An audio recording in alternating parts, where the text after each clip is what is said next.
जय हिंद to all of you. स्वागत है आप सभी का हनुमान जी के पॉइंट में।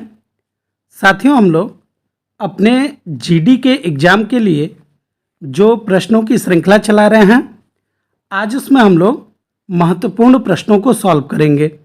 तो जो भी बच्चे चैनल से नए जुड़ रहे हैं वो चैनल को सब्सक्राइब कर लीजिएगा और अपने दोस्तों में, अपने ग्रुप्स में इसको शेयर ज़रूर करिएगा। तो पहला प्रश्न देखिएगा, जनवरी 2024 में सहयोग कैजिन संयुक्त अभ्यास में किन दो देशों ने भाग लिया? देखिए, सहयोग कैजिन की अगर बात करें तो भारत और जापान के बीच में ये संयुक्त अभ्यास होता है। जापान के साथ ही हम लोग एक और सैन्य अभ्यास करते हैं जिसका नाम है धर्म गार्जियन। तो धर्म गार्जियन अगर आपसे पूछे तो ये भी याद रखिएगा किसके साथ है? जापान के साथ है। जापान के साथ ही हम लोग एक शिन्यू मैत्री, याद रखेंगे, शिन्यू मैत्री नामक सैन्य अभ्यास भी हम किसके साथ करते हैं? जापान के साथ करते हैं। और भी है कोई? तो जी हाँ, एक और याद रखिएगा, नाम है उसका जाइमैक्स। तो जाइमैक्स सैन्य अभ्यास भी हम किसके साथ? जापान के साथ करते हैं। आइए अगला देखिए, निम्नलिखित में से चेराव नृत्य किस राज्य का पारंपरिक नृत्य है? देखिए, चेराव की अगर बात करें तो यह आपका बहुत इंपॉर्टेंट प्रश्न बनता है। यह आपके मिजोरम से संबंधित है। ऑप्शन बी आपका करेक्ट हो जाएगा। अगर हम लोग असम का देखें तो असम का बड़ा फेमस है आपका कौन सा? तो याद रखेंगे बिहू। सिक्किम को अगर हम देखेंगे तो एक फोक डांस है यहाँ का रेचुंगमा, याद रखिएगा। रेचुंगमा कहाँ का है? तो यह आपके सिक्किम का है। अरुणाचल प्रदेश को देखें तो यहाँ का बड़ा फेमस है, नाम है उसका भुइया। तो भुइया कहाँ का है? अरुणाचल। रेचुंगमा सिक्किम, बिहू आपका असम और चेराव हो गया आपका मिजोरम। आइए आगे, सी राजगोपालाचारी ने निम्नलिखित में से किस राज्य में नमक सत्याग्रह का नेतृत्व किया? सी राजगोपालाचारी को अगर आप देखेंगे तो इन्होंने जो आपका नमक सत्याग्रह गांधी जी ने शुरू किया था उसका नेतृत्व इन्होंने किया था, याद रखेंगे, तमिलनाडु में। ऑप्शन बी आपका करेक्ट होगा। देखिए, नमक सत्याग्रह को हम लोग दांडी मार्च के नाम से भी जानते हैं। दांडी मार्च जो गांधी जी ने आरंभ किया था, नमक सत्याग्रह, इसको अगर देखेंगे तो आरंभ कब हुआ था ये? तो 12 मार्च 1930, ये डेट याद रखिएगा। 12 मार्च 1930 को गांधी जी अपने कुल 78 साथियों के साथ निकले साबरमती आश्रम से और फिर ये दांडी पहुंचे 5 अप्रैल को और 6 अप्रैल 1930 को इन्होंने नमक बना करके नमक कानून को तोड़ा था। तो याद रखेंगे, राइट आंसर हो जाएगा हमारा ऑप्शन नंबर बी। अच्छा, इसी दांडी मार्च से एक सवाल बनता है जिसको हम लोग कहते हैं लाल कुर्ती आंदोलन। तो अगर आपसे पूछा जाए कि बताइए लाल कुर्ती आंदोलन किसने चलाया था, तो जिनको आप लोग सीमांत गांधी के नाम से जानते हैं, नाम है उनका खान अब्दुल गफ्फार खान। तो इनका भी नाम याद रखिएगा, सीमांत गांधी, लाल कुर्ती आंदोलन। अगला देखिए, निम्नलिखित में से सुनील छेत्री का संबंध किस खेल से है? तो देखिए, सुनील छेत्री ने अभी हाल ही में संन्यास लिया है, तो आपके एग्जाम के पॉइंट ऑफ व्यू से इंपॉर्टेंट प्रश्न बनेगा। यह आपके फुटबॉल खिलाड़ी हैं। ऑप्शन बी आपका करेक्ट हो जाएगा। अगर आपसे पूछे कि इनके टोटल अंतरराष्ट्रीय गोल कितने हैं, तो याद रखिएगा 94 अंतरराष्ट्रीय गोल हैं इनके। इनको आपसे पूछ सकता है कि बताइए इनको खेल रत्न पुरस्कार कब मिला? तो इनको खेल रत्न पुरस्कार मिला है 2021 में। और अगर आपसे पूछे कि इनको अर्जुन अवार्ड कब मिला, ये सवाल बन सकता है आपसे एग्जाम में। तो अर्जुन अवार्ड अगर आपसे पूछेगा तो याद रखिएगा इनको 2011 में मिला है। और इनका जो संबंध है वो किस राज्य से है, तो वो भी याद रखिएगा, इनका संबंध है तेलंगाना से। ठीक है, आ जाइए आगे, निम्नलिखित में से कौन सा दुनिया में न्यूनतम घनी आबादी वाला स्थान है? बहुत अच्छा प्रश्न है ये। तो दुनिया का न्यूनतम घनी आबादी आपसे पूछ रहा है, तो यह है आपका ग्रीनलैंड। ऑप्शन बी आपका करेक्ट हो जाएगा। अगर आपसे पूछे कि ग्रीनलैंड क्या है, तो ये दुनिया का सबसे बड़ा समुद्री द्वीप है। इस बात को पहले तो आप लोग को ध्यान रखना है। मतलब किसी समंदर में बना हुआ ये सबसे बड़ा आइलैंड है हमारा। इस पर अधिकार किस देश का है? तो इस पर अधिकार याद रखिएगा डेनमार्क का है। लेकिन भौगोलिक रूप से अगर आप देखेंगे तो ये नॉर्थ अमेरिका के साइड में आता है। अधिकार है आपके किसका? डेनमार्क का। अच्छा, अगर आपसे पूछा जाए एक सवाल कि उस द्वीप का नाम बताइए जो दुनिया का सबसे ज्यादा आबादी वाला देश है। देश क्या मतलब, उस पर बहुत सारे देश बसे हैं, वो द्वीप है। तो द्वीप का नाम हो जाएगा आपका जावा द्वीप। याद रखिएगा, इस पर दुनिया का सबसे ज्यादा आबादी पाई जाती है। ये एक आइलैंड है इंडोनेशिया में। आ जाइए आगे। संयुक्त राष्ट्र द्वारा निम्नलिखित वर्षों में से किस वर्ष को वनों का अंतरराष्ट्रीय वर्ष घोषित किया गया? Which of the following year was declared the international year of forest by United nation? तो ये अच्छा सवाल है। राइट उत्तर होगा आपका 2011 को घोषित किया गया था वनों का वर्ष। अच्छा जी, इसी तरीके से अगर आपसे पूछे कि बताइए दलहन का अंतरराष्ट्रीय वर्ष किसे घोषित किया गया था? तो दलहन का घोषित किया गया था 2016 को।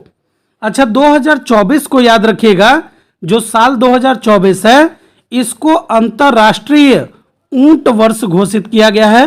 तो इसको भी याद रखिएगा, अंतरराष्ट्रीय ऊंट वर्ष ये आपका 2024। बहुत अच्छा। आइए आगे। भारत के योजना आयोग को किस संगठन द्वारा प्रतिस्थापित किया गया था? अब ध्यान से सुनिएगा, जो भी पॉइंट बताऊंगा नोट कर लीजिएगा। अगर हम योजना आयोग को बात करें तो इसको अलग किया गया है। अब इसको जाना जाता है नीति आयोग के नाम से। ऑप्शन डी आपका करेक्ट होगा। नीति आयोग का निर्माण अगर आप देखेंगे तो याद रखिएगा 1 जनवरी 2015 को नीति आयोग की क्या हुई? स्थापना हुई। हेडक्वार्टर इसका है आपका नई दिल्ली में। नीति आयोग के अध्यक्ष हमेशा कौन होते हैं? तो याद रखिएगा प्राइम मिनिस्टर होते हैं। और उपाध्यक्ष अगर पूछे तो वर्तमान समय में नीति आयोग के उपाध्यक्ष कौन है? तो इनका नाम याद रखिएगा सुमन के बेरी। सुमन के बेरी नीति आयोग के वर्तमान समय के उपाध्यक्ष हैं। और अगर इनका पहला उपाध्यक्ष पूछ ले आपसे तो पहले उपाध्यक्ष हुआ करते थे इनके, नाम था उनका अरविंद पनगड़िया। अरविंद पनगड़िया को देखेंगे साथियों तो ये 16वें वित्त आयोग के अध्यक्ष हैं वर्तमान समय में, और ये पहले नीति आयोग के उपाध्यक्ष थे। ये पॉइंट भी आप लोग गौर से ध्यान रखेंगे। आ जाइए आगे। संविधान की कौन सी अनुसूची राज्यों और केंद्र शासित प्रदेशों की सूची देता है? तो संविधान के किस अनुसूची में आपको राज्य और केंद्र शासित प्रदेशों की सूचियां मिलेंगी? तो राइट उत्तर हो जाएगा आपका पहली अनुसूची। ऑप्शन डी आपका करेक्ट होगा। 10वीं अनुसूची में क्या है? तो 10वीं अनुसूची में आपका दल बदल संबंधी प्रावधान है। इसको ध्यान रखिएगा, दल बदल संबंधी प्रावधान 10वीं अनुसूची में। अच्छा, आप लोग मुझे कमेंट करिएगा कि दूसरी अनुसूची और 7वीं अनुसूची में क्या है। आइए आगे। वांडीवास का निर्णायक युद्ध किनके मध्य लड़ा गया था? The decisive battle of Wandiwash was fought between. देखिए, वांडीवास के युद्ध की बात करें ना तो एक चीज समझ लीजिए। देखिए क्या हुआ, अंग्रेजों और फ्रांसीसियों के बीच में जो युद्ध हुआ ना उसको हम लोग कर्नाटक युद्ध के नाम से जानते हैं। और अंग्रेजों और फ्रांसीसियों के मध्य में टोटल 3 कर्नाटक युद्ध हुए। और जो 3rd कर्नाटक युद्ध हुआ उसी में जो निर्णायक लड़ाई हुई ना उसी को वांडीवास का युद्ध कहा जाता है। यह युद्ध हुआ था आपका 22 जनवरी 1760 ईस्वी को। डेट याद रखिएगा 22 जनवरी 1760। ये किसके किसके बीच में? अंग्रेजों और फ्रांसीसियों के बीच में। और इस युद्ध के बाद फ्रांसीसियों को भारत से बाहर का रास्ता अंग्रेजों ने दिखा दिया था। अगला प्रश्न देखिए, क्योटो प्रोटोकॉल का प्रमुख उद्देश्य क्या है? तो देखिए, अगर हम लोग क्योटो प्रोटोकॉल की बात करें तो इसका जो प्रमुख उद्देश्य है वो ग्रीन हाउस उत्सर्जन को कम करना है। ऑप्शन बी आपका करेक्ट होगा। क्योटो प्रोटोकॉल ये आपके जापान में साइन किया गया था, जापान के क्योटो शहर में। और कब साइन किया गया था, तो ये डेट याद रख सकते हैं आप, 1997 में। आइए आगे देखिए, बेहदी नखलम किस राज्य का पारंपरिक नृत्य त्योहार है? बहुत अच्छा प्रश्न है ये। बेहदी नखलम की बात करें तो ये आपके मेघालय का है। ऑप्शन सी आपका करेक्ट हो जाएगा। मेघालय में ही आप देखेंगे तो आपको एक नेशनल पार्क देखने को मिलता है जिसका नाम है, बड़ा इंपॉर्टेंट है, पूछता है, नोकरेक नेशनल पार्क। ये कहाँ का है? तो याद रखिएगा ये आपका मेघालय का है। अच्छा, एक बहुत बढ़िया बात बताता हूँ। मेघालय में एक नदी है जिस नदी का नाम है उमंगोत नदी। याद रखेंगे नाम, उमंगोत नदी। और ये एशिया की सबसे स्वच्छ नदी है। भारत ही नहीं, पूरे एशिया की सबसे स्वच्छ नदी है। और इसी मेघालय में भारत का आपको तीसरा सबसे ऊंचा वाटरफॉल देखने को मिलता है जिसका नाम क्या है? तो याद रखिएगा, नोहा कलिकाई। नोहा कलिकाई वाटरफॉल ये भारत का तीसरा सबसे ऊंचा वाटरफॉल है। ये आपको मेघालय में ही देखने को मिलता है। आइए आगे, निम्नलिखित में से कौन सी घाटी हिमालय पर्वत श्रृंखला में स्थित नहीं है? तो देखिए, भागीरथी तो ये आपके उत्तराखंड में है और ये आपके हिमालय में ही है। काठमांडू घाटी ये आपको नेपाल में देखने को मिलेगी, तो ये भी आपके हिमालय में है। करेवाज तो ये आपके उत्तराखंड में देखने को मिलता है, ये भी आपके हिमालय में है।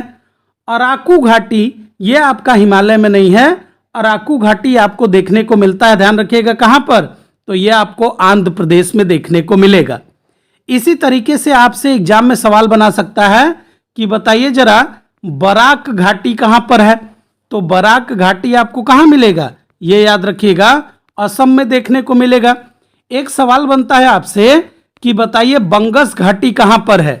तो बंगस घाटी याद रखिएगा, ये आपको जम्मू और कश्मीर में देखने को मिलता है। आ जाइए आगे, ग्रेट डिवाइडिंग रेंज निम्नलिखित देशों में से कहाँ स्थित है? बात कर रहा है ग्रेट डिवाइडिंग रेंज की, तो ये आपको ऑस्ट्रेलिया महाद्वीप में देखने को मिलेगा। ऑप्शन ए आपका करेक्ट होगा।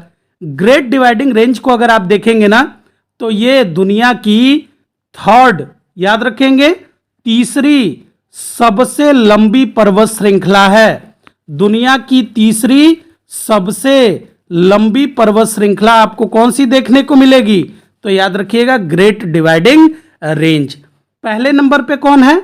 तो पहले नंबर पे है आपका एंडीज पर्वत जो सबसे लंबा है।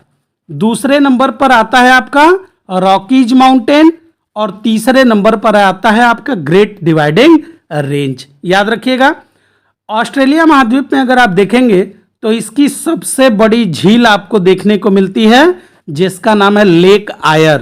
तो लेक आयर झील यह आपको ऑस्ट्रेलिया महाद्वीप की सबसे गहरी झील या सबसे बड़ी झील याद रखेंगे। आइए आगे, निम्नलिखित झीलों और उनके स्थान में से कौन सा बेमेल समूह है? तो देखिए जरा, चिल्का झील कहाँ दे रखा है? आंध्र प्रदेश। रूपकुंड उत्तराखंड, लोनार महाराष्ट्र, लोकटक झील मणिपुर। तो देखिए, चिल्का झील जो है यह आपको आंध्र प्रदेश में नहीं मिलेगा, ये आपको मिलेगा कहाँ पर? तो यह आपको उड़ीसा में देखने को मिलता है। ऑप्शन ए आपका करेक्ट हो जाएगा।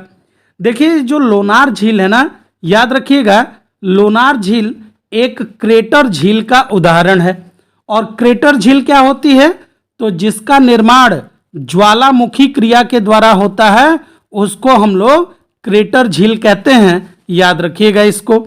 लोकटक झील ये पूर्वोत्तर भारत की सबसे बड़ी मीठे पानी की झील है और यहीं पर आपको एक तैरता हुआ राष्ट्रीय उद्यान मिलेगा जिसका नाम है केबुल लामजाओ।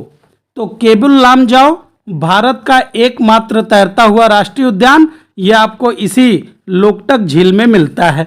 आइए आगे, न केवल श्रीलंका की पहली महिला प्रधानमंत्री बल्कि विश्व की पहली महिला प्रधानमंत्री कौन थी? बहुत बढ़िया।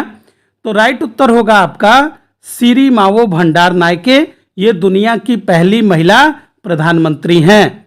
अगर आपसे पूछा जाए कि दुनिया की पहली महिला राष्ट्रपति किस देश में बनी थी, तो दुनिया की पहली महिला राष्ट्रपति बनी थी, याद रखिएगा कहाँ पर, तो ये बनी थी आपके अर्जेंटीना में। और अगर इनका नाम पूछ ले आपसे तो याद रखिएगा, एकदम दिमाग में बैठा लीजिएगा, मारिया एस्टोलो पेरॉन। क्या नाम है? मारिया एस्टोलो पेरॉन। ये अर्जेंटीना में बनी थी और दुनिया की पहली महिला राष्ट्रपति हैं ये। आइए आगे। इनमें से किस रेलवे स्टेशन को यूनेस्को की विश्व धरोहर स्थलों में शामिल किया गया है? तो यूनेस्को में अगर आप देखेंगे तो राइट उत्तर हो जाएगा हमारा option number C, Chhatrapati Shivaji Maharaj terminal. Option C आपका करेक्ट होगा। इसको साल 2004 में यूनेस्को की सूची में शामिल किया गया था। अगर आप भारत में देखेंगे तो आपको एक रेलवे स्टेशन देखने को मिलता है जिसका नाम है दार्जिलिंग। ध्यान रखिएगा, दार्जिलिंग हिमालयन रेलवे। और दार्जिलिंग हिमालयन रेलवे जो आपका है, इसको भी यूनेस्को की सूची में 1999 में शामिल किया गया। उसके बाद है एक आपका, जिसको आप लोग नाम से जानते हैं, नीलगिरी माउंटेन रेलवे। क्या नाम है? Nilgiri mountain railway. इसको भी शामिल किया गया 2005 में। और एक है आपका कालका शिमला रेलवे। इसको भी यूनेस्को की सूची में शामिल किया गया। और कब किया गया? तो याद रखिएगा 2008 में। तो छत्रपति शिवाजी 2004 में, दार्जिलिंग हिमालयन को शामिल किया गया 1999 में, और नीलगिरी हिमालयन माउंटेन को शामिल किया गया है आपके 2005 में, और कालका शिमला को 2008 में। ध्यान रखेंगे। आइए आगे। बास्केटबॉल के एक शॉट में अधिकतम कितना स्कोर किया जा सकता है? तो साथियों राइट उत्तर हो जाएगा आपका ऑप्शन नंबर सी, 4। एक शॉट में अधिकतम 4 रन स्कोर कर सकते हैं। अच्छा, अगर आपसे पूछे कि बास्केटबॉल में टोटल खिलाड़ी कितने होते हैं, तो टोटल खिलाड़ी होते हैं आपके, याद रखिएगा, 5 खिलाड़ी होते हैं बास्केटबॉल में। आइए आगे। मैत्री सैन्य अभ्यास भारत और किस देश के बीच होता है? मैत्री सैन्य अभ्यास की बात कर रहा है, तो ये याद रखिएगा, ये हमारा थाईलैंड के साथ होता है। ऑप्शन ए आपका करेक्ट होगा। इसी तरीके से थाईलैंड के साथ ही हम लोग एक और सैन्य अभ्यास करते हैं, याद रखेंगे उसको, जिसका नाम है अयुत्था सैन्य अभ्यास। याद रखेंगे हम लोग थाईलैंड के साथ करते हैं। अच्छा, एक सैन्य अभ्यास है जिसका नाम है हैंड इन हैंड। तो हैंड इन हैंड सैन्य अभ्यास किसके साथ करते हैं हम लोग? तो ये हम लोग करते हैं चीन के साथ। याद रखेंगे, हैंड इन हैंड चीन के साथ। आइए आगे। दक्षिण अफ्रीका में महात्मा गांधी द्वारा प्रकाशित पत्रिका का नाम था। तो दक्षिण अफ्रीका में महात्मा गांधी जी जो पत्रिका निकालते थे उसका नाम है आपका इंडियन ओपिनियन। ऑप्शन बी आपका करेक्ट होगा। 4 भाषाओं में प्रकाशित किया जाता था ये, ध्यान रखेंगे। एक भाषा था आपका गुजराती भाषा में, फिर आपका इसको निकालते थे किस में? इंग्लिश में निकालते थे। एक भाषा है आपकी तमिल और एक भाषा है आपकी हिंदी। 4 भाषाओं में निकलती थी ये। इनका नाम भी आप लोग याद रख सकते हैं। इसी तरीके से अगर आप देखेंगे तो नवजीवन, ये आपके गांधी जी की पत्रिका है। इसको भारत में प्रकाशित किया गया था 1919 में, 1919 में। आप देखेंगे जो आपका हरिजन है, हरिजन पत्रिका का भी प्रकाशन भारत में किया जाता था गांधी जी के द्वारा। 1933 में इसका प्रकाशन हुआ था। और एक पत्रिका है गांधी जी की जिसका नाम है यंग इंडिया। इसका भी प्रकाशन वो भारत में करते थे और ये भी 1919 में अंग्रेजी माध्यम में ये निकलती थी, यंग इंडिया। ध्यान रखिएगा। आइए आगे। लोक नृत्य और राज्यों के युग्मों में कौन सा एक सुमेलित नहीं है? एक तरफ आपका लोक नृत्य है, एक तरफ राज्य है। सही उत्तर आपको बताना है। तो राइट उत्तर क्या होगा? देखिए, बाउल ये आपके पश्चिम बंगाल का है, कजरी ये तो यूपी का है, तमाशा महाराष्ट्र में, भांड जसन ये आपके हरियाणा का नहीं है, ये याद रखिएगा कहाँ का है, तो भांड जसन आपको मिलेगा कहाँ पर, तो ध्यान रखेंगे जम्मू कश्मीर में। तो भांड जसन है आपका जम्मू कश्मीर का, ऑप्शन ए आपका करेक्ट हो जाएगा। आइए आगे, रेलगाड़ियों के संबंध में संक्षिप्त नाम RLW का पूरा नाम क्या है? यह आपके एग्जाम में पूछा गया सवाल है। इस प्रश्न का उत्तर आप लोग मुझे कमेंट बॉक्स में कमेंट करके दीजिएगा। Thank you so much.